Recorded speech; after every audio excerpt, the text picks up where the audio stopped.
Hello friend, स्वागत है आपका आपके अपने लीगल चैनल सोच पर प्रहार में। मैं हूं एडवोकेट सनी शर्मा और सबसे पहले आप सबको मेरी तरफ से, हमारी पूरी टीम की तरफ से, हमारे चैनल की तरफ से होली के पर्व की बहुत बहुत शुभकामनाएं और आशा करते हैं कि आपके जो भी दुख तकलीफ हैं, जो भी केसेज हैं, इन सब से आप सभी लोग जल्द से जल्द बाहर आए। दोस्तों, आज की इस वीडियो में मैं आपको माननीय सुप्रीम कोर्ट के एक जजमेंट के बारे में बताने वाला हूं।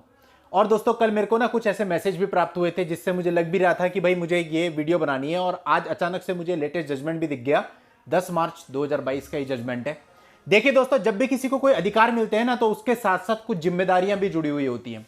फॉर एग्जाम्पल, अगर पति को अपनी पत्नी पर अधिकार है तो उसके साथ उसकी जिम्मेदारियां भी हैं कि उसको पत्नी का रखरखाव करना पड़ेगा, उसके लिए सारे काम करने पड़ेंगे, और आदमी करता भी है, घर भी बनाता है, मेहनत भी करता है, कमाता भी है और काम भी करता है। इसी तरह से पत्नी के भी अधिकार होते हैं, बहुत सारे अधिकार होते हैं, आप सभी को पता है। तो उसके साथ साथ उसके भी कुछ दायित्व होते हैं कि भाई उसको अपने घर को चलाना है, अपने परिवार को चलाना है, अपने बच्चों को बड़ा करना है, घर के काम करने हैं, घर में बुजुर्ग माता पिता हैं तो उनकी भी देखभाल उसको करनी है। बहुत सारे दायित्व होते हैं।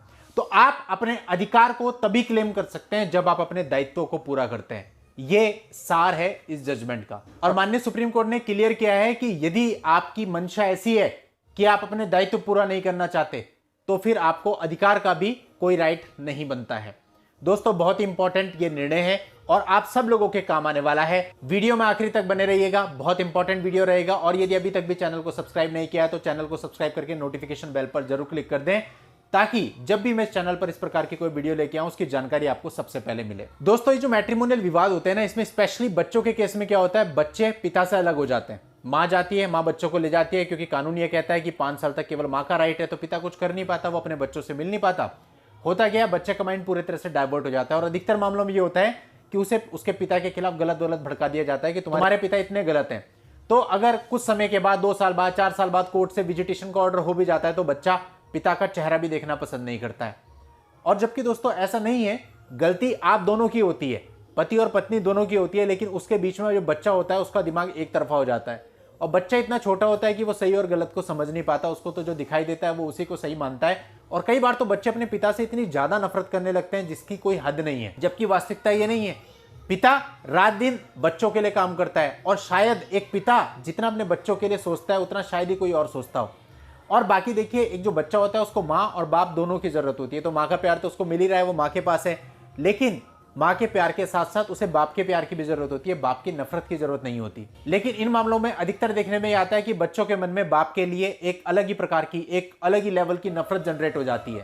तो ऐसा इस मामले में भी हुआ कि जो व्यक्ति था, जो तलाक के लिए आया था, उसकी जो बेटी थी वो 20 साल की थी, और उसने अपनी मंशा बिल्कुल क्लियर कर दी थी कि भैया उसे पिता के साथ नहीं रहना है, उसे अपने पिता के साथ कोई भी संबंध नहीं रखना है। अब दोस्तों, माननीय सुप्रीम कोर्ट ने देखा कि अगर बेटी की मंशा यह है कि वो अपने पिता के साथ रहना ही नहीं चाहती, अपने पिता के साथ कोई किसी प्रकार का संबंध नहीं रखना चाहती, तो ऐसे केस में यदि ये डिमांड की जाती है कि जो पिता है वो बेटी की शादी का खर्चा भी दे और उसकी एजुकेशन का खर्चा भी दे, तो इसका उस बेटी को अधिकार नहीं है। यदि वो अपने पिता से पिता और पुत्री का संबंध ही नहीं रखना चाहती, तो फिर उसको इन सब खर्चों को मांगने का भी अधिकार नहीं है। यानी वही बात आ गई कि यदि आप कुछ अधिकार क्लेम कर रहे हैं तो उसके लिए आपके कुछ दायित्व भी होते हैं। यदि आप दायित्व को नहीं निभा रहे हैं तो अधिकार का भी आपको राइट नहीं है। दूसरा दोस्तों, यहाँ पे माननीय सुप्रीम कोर्ट ने तलाक की डिक्री पारित करते हुए जो पर मंथ भरण पोषण की राशि पति दे रहा था, उसकी जगह पर एक स्थायी राशि लगा दी गई। 10 लाख रुपए एक बार में फुल एंड फाइनल सेटलमेंट के पत्नी को दिला दिए गए।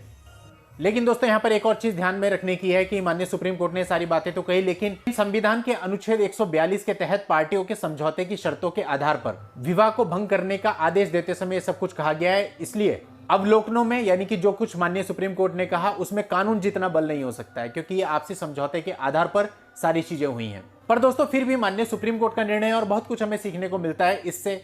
छोटी छोटी गाइडलाइन से कई बार होता है छोटी सी लाइन किसी भी मामले की हमारे काम आ जाती है, हम उससे एक लाइन को पकड़ के अपना मुकदमा जीत सकते हैं। तो इसलिए मैं आपसे हमेशा से यही कहता रहा हूं कि भाई जितने से ज्यादा आप नॉलेज ले सको नॉलेज लीजिए, क्योंकि फील्ड ही ऐसा है, यहाँ पे आप हमेशा स्टूडेंट रहते हैं। दोस्तों, आप लोगों की हेल्प के लिए इस जजमेंट का लिंक मैं इस वीडियो के नीचे डिस्क्रिप्शन में दे रहा हूं, वहां जाकर के आप पूरे मामले को जान सकते हैं, पढ़ सकते हैं, समझ सकते हैं और डाउनलोड कर सकते हैं। नेक्स्ट वीडियो में नई लीगल जानकारी के साथ मैं आपसे फिर मिलता हूं। तब तक के लिए goodbye and thank you for watching. Take care.